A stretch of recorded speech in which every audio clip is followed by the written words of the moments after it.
नमः शिवाय। हर हर महादेव। 16 सोमवार की कथा। एक समय श्री महादेव जी पार्वती जी के साथ भ्रमण करते हुए मृत्यु लोक में अमारती नगरी आए। वहां के राजा ने सुंदर शिव जी का मंदिर बनवाया। शंकर जी वहीं ठहरने लगे।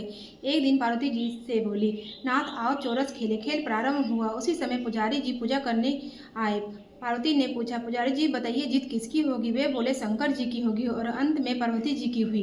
पार्वती जी ने मिथ्या भाषण के कारण पुजारी जी को कोढ़ी होने का श्राप दिया। पुजारी जी कोढ़ी हो गए। कुछ काल बाद अप्सराएं पूजन के लिए आई। पुजारी जी से पूछी, कोढ़ी होने का कारण पूछी।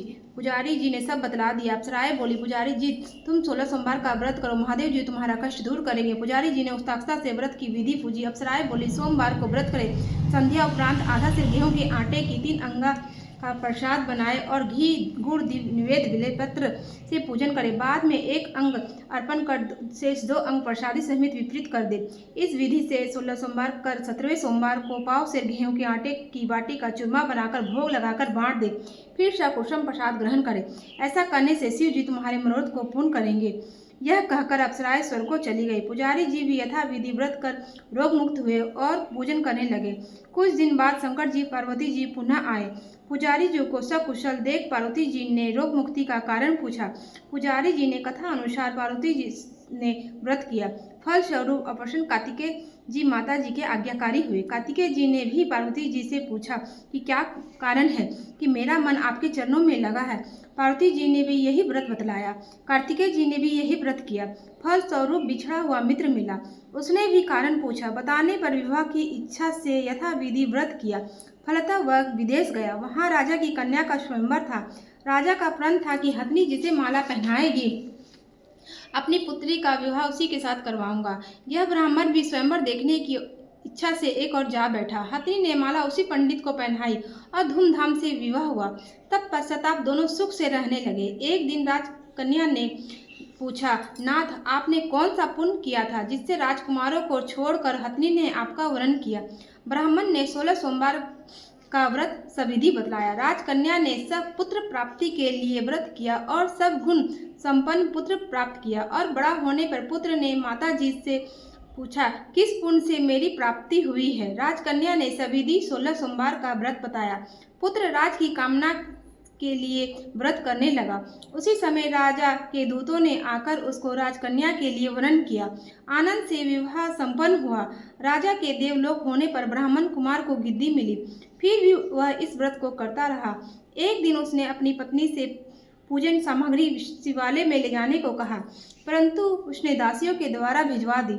जब राजा ने पूजा समाप्त किया तो आकाशवाणी वाणी हुई कि इस पत्नी को निकाल दे, नहीं तो यह तेरा सत्यानाश कर देगी। प्रभु की आज्ञा मान उसने रानी को निकाल दिया। रानी को भाग को कोसती हुई एक नगर में बुढ़िया के पास गई। दिन देखकर बुढ़िया ने उसके सिर पर सूत की पोटली रखकर बाजार भेजी। रास्ते में आंधी आई, पोटली उड़ गई। बुढ़िया ने उसको फटकाकर भगाया। वहां से तेली के पास गई तो सारे माट चटक गए। उसने भी निकाल दिया। पानी पीने नदी पहुंची तो नदी सूख गई। सरोवर पहुंची तो उसे हाथ स्पर्श होते ही जल में कीड़े पड़ गए और उसी जल को पीकर वह आराम करने लगी। जिस पेड़ के नीचे जाती वही सूख जाता। वन और सरोवर की दशा देख ग्वाले भी इसे मंदिर में गोसाई जी के पास ले गए। यह देखकर गोसाई जी समझ गए यह कुलीन अबला विप्रति की मारी हुई है। देह बांटते हुए बोले, बेटी तू मेरे यहाँ रह, किसी प्रकार की चिंता मत कर। रानी आश्रम में रहने लगी, परंतु जिस वस्तु में उसका हाथ लगे उसी में कीड़े पड़ जाते थे।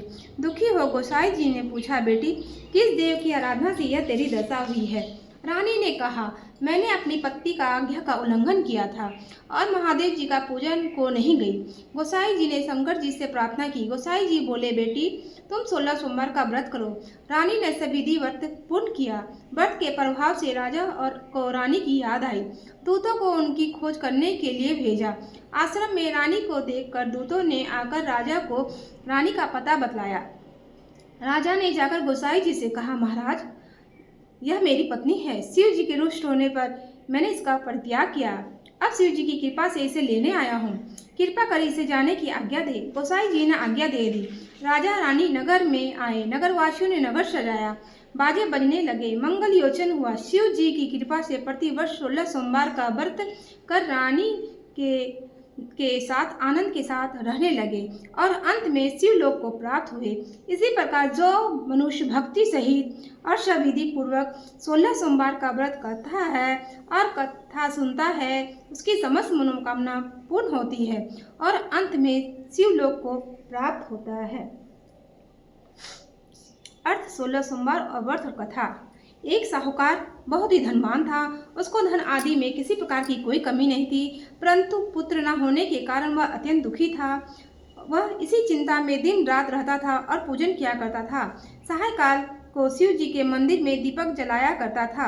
उसके इस भक्ति भाव को देखकर एक समय श्री पार्वती जी ने शिव जी महाराज से कहा, हे महाराज, यह साहूकार आपका अत्यंत भक्त है और सदैव आपका व्रत और पूजन बड़ी श्रद्धा से करता है, अतः इसकी मनोकामना पूर्ण करनी चाहिए।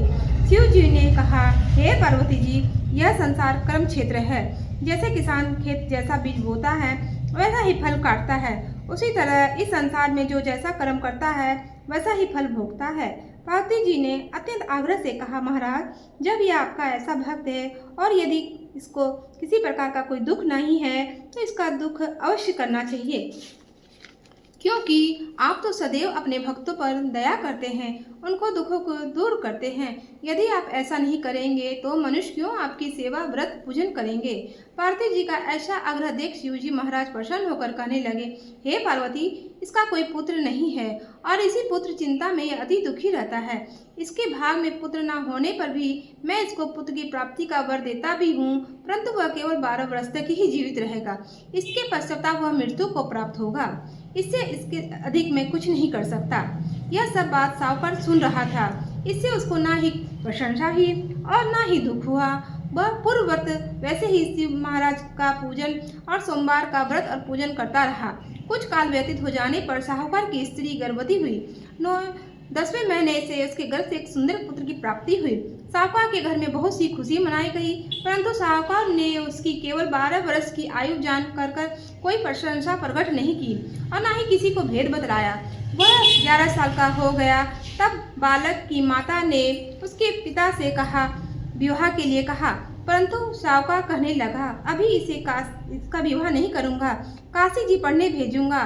फिर वह साहूकार ने अपने साले अर्थात बालक के मामा को बुलाकर बहुत सारा धन देकर कहा, तुम इस बालक को काशी जी पढ़ने ले जाओ और रास्ते में जिस जगह भी जाओ वहाँ यज्ञ करते तथा दान देते तथा ब्राह्मणों को भोजन कराते हुए जाओ। इस प्रकार दोनों मामा भांजे सब जगह यज्ञ करते और ब्राह्मणों को भोजन कराते जा रहे थे। रास्ते में उनको एक शहर पड़ा। उस शहर की राजा की कन्या का विवाह था और दूसरी ओर राजा का लड़का जो विवाह के लिए बारात लेकर आया था वह आंख का काना था। लड़के के पिता को देखकर इस बात की बड़ी चिंता थी कि वर को देखकर कन्या के माता पिता विवाह में किसी प्रकार की अड़चन न पैदा कर दे। इस कारण जब उसने अति सुंदर सेठ के लड़के को देखा तो मन में विचार किया कि क्यों न दरवाजे के समय लड़के से वर का काम किया जाए। ऐसा विचार कर राजा ने उस लड़के के मामा से कहा और वह राजी हो गए और साहूकार के लड़के को स्नान आदि करवाकर वर के कपड़े पहनवाकर तथा घोड़ी पर चढ़वा के दरवाजे पर ले गए और बड़ी ही शांति से सारा कार्य हो गया। अब वर के पिता ने सोचा, यदि विवाह का कार्य भी इसी लड़के के साथ करवा दिया जाए तो क्या बुराई है। ऐसा विचार कर उसके मामा ने कहा, यदि आप फेरों और कन्यादान का भी काम करवा दे तो आपकी बड़ी ही कृपया होगी और हम इसके बदले में बहुत सारा धन देंगे। उन्होंने स्वीकार कर लिया और विवाह का कार्य भी बड़ी अच्छी तरह से हो गया। परंतु जिस समय लड़का जाने लगा तो राजकुमारी की चुनरी के पल्ले पर लिख दिया, तेरा विवाह तो मेरे साथ हुआ है, परंतु जिस राजकुमार के साथ तुम्हें भेजेंगे वह एक आंख का काना है और मैं तो काशी जी पढ़ने जा रहा हूँ। उस राजकुमारी ने जब अपनी चुनरी पर ऐसा लिखा पाया तो उसने राजकुमार के साथ जाने से इनकार कर दिया और कहा, मेरा यह पति नहीं है, मेरा विवाह तो इसके साथ हुआ ही नहीं है, वह काशी जी पढ़ने गया है। राजकुमारी की माता पिता ने कन्या को विदा नहीं किया और बारात वापस चली गई। इधर सेठ का लड़का और उसका मामा काशी जी पहुंच गए। वहां जाकर उन्होंने यज्ञ करना और लड़के ने पढ़ना शुरू कर दिया। जब लड़के की आयु 12 साल की हो गई तब एक दिन उन्होंने यज्ञ रचा रखा था और उस लड़के ने मामा ने कहा, मामा जी आज मेरी तबीयत ठीक नहीं लग रही। मामा ने कहा, कि अंदर जाकर सो जाओ। लड़का अंदर जाकर सो गया। थोड़ी देर से उसके शरीर से प्राण निकल गए। जब मामा ने आकर देखा तो वह मुर्दा पड़ा था। उसको बड़ा ही दुख हुआ, परंतु उसने सोचा कि अभी रोना पिटना नहीं मचाऊंगा, यज्ञ का कार्य अधूरा रह जाएगा। अतः उसने जल्दी से यज्ञ का कार्य पूरा समाप्त कर ब्राह्मणों के घर जाने के पश्चाताप रोना पिटना आरंभ कर दिया। संयोगवश उस समय शिव जी महाराज और पार्वती जी उधर से जा रहे थे। जब उन्होंने जोर जोर से रोने और पिटने की आवाज़ सुनी तो पार्वती जी ने शिव जी से आग्रह करके कहा और उसके पास गई और सुंदर लड़के को मरा देख कर कहने लगी, हे महाराज, यह तो उसी सेठ का लड़का है जो आपके वरदान से हुआ था। शिव जी ने कहा, पार्वती, इसकी आयु इतनी ही थी, सो भोग चुका। पार्वती जी ने कहा, महाराज, कृपा कर इस बालक की आयु दो, नहीं तो इसके माता पिता तड़प तड़प के मर जाएंगे। पार्वती जी के इस प्रकार बार बार आग्रह करने पर शिव जी ने उसको वरदान दिया और शिव जी महाराज की कृपा से लड़का जीवित हो गया। शिव जी पार्वती जी कैलाश चल गए। जब लड़का और उसका मामा उसी शहर यज्ञ करते तथा अपने घर की तरफ चल पड़े और रास्ते में उसी शहर आए जहाँ लड़के का विवाह हुआ था, तो वहाँ उन्होंने यज्ञ आरंभ कर दिया। तो उसके लड़के के ससुर ने उसे पहचान लिया और अपने महल में लाकर उनकी बड़ी ही खातिरदारी की। साथ ही बहुत सारा धन देकर दासियों सहित बड़े ही आदर संस्कार के साथ अपनी लड़की और जवाई को विदा किया।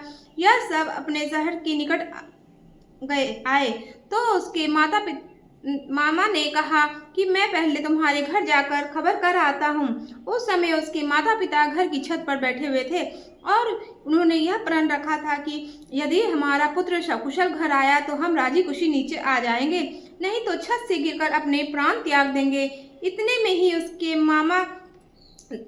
मामा ने आकर सारा समाचार दिया कि आपका पुत्र आया है, परंतु उन्हें विश्वास न हुआ।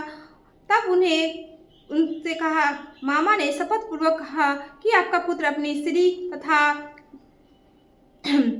तथा बहुत सारा धन लेकर आया है। तो उस सेठ ने बड़े ही आदर के साथ उनका स्वागत किया और बड़ी ही प्रशंसा के साथ रहने लगा।